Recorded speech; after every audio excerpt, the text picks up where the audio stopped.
Para pong maiwasan ang pagsipa ng kaso ng leptospirosis, naglabas ng regulasyon ng MMDA na nagbabawal sa paglangoy, paglaro, pagtambay o yung pong hindi kinakailangang paglusong sa baha. Paano naman yung mga kailangang lumusong para sa kanilang kaligtasan?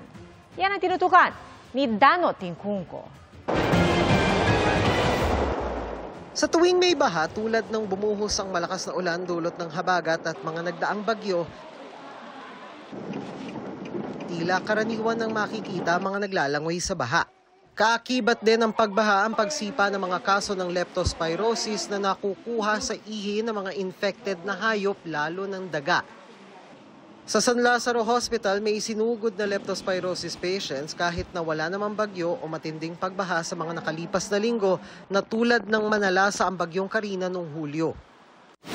May mga bata pa kaming mga patient as early as young as 20, 24 years old. Severe na yung leptospirosis nila. These are the exposures that was brought after the Karina. We still have to monitor those who are exposed during the enteng habagat. Kaya dati pa nagbabala ang Department of Health at mga doktor sa publiko na huwag magtampisaw sa baha. Sa San Juan may ordinansang nagtatakda ng multa sa mga lalabag dyan. Dapat alam niyo na bawal po ang paglalangoy sa tubig baha at delikado ito para sa inyo. Ang MMDA naglabas na rin ng Regulation 24-003 na nagbabawal sa paglangoy, paglalaro, pagtambay o hindi kinakailangang paglusong sa baha. Nagpasa na rin ang resolusyon ng Metro Manila Council na humihimok sa mga LGU na maglabas din ng kanilang sariling ordinansa gaya sa San Juan. Matitigas po ulo nila. Hindi nila may iwasan yun niya kasi yung mga hindi nakakalikas siya, kailangan nila lumangoy para bumili ng mga pagkain nila.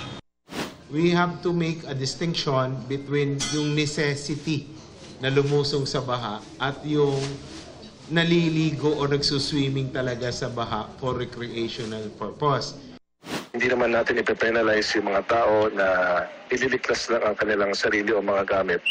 Sila naman talaga yung naka-observe sa mga local government unit, no, na nakikita siguro nila na pag recreational na exposure kagaya ng matagal kasi naglalaro din yan So mas mahaba ang exposure, mas mahaba ang risk. Para sa GMA Integrated News, Dano Tingkungko, nakatutok 24 oras.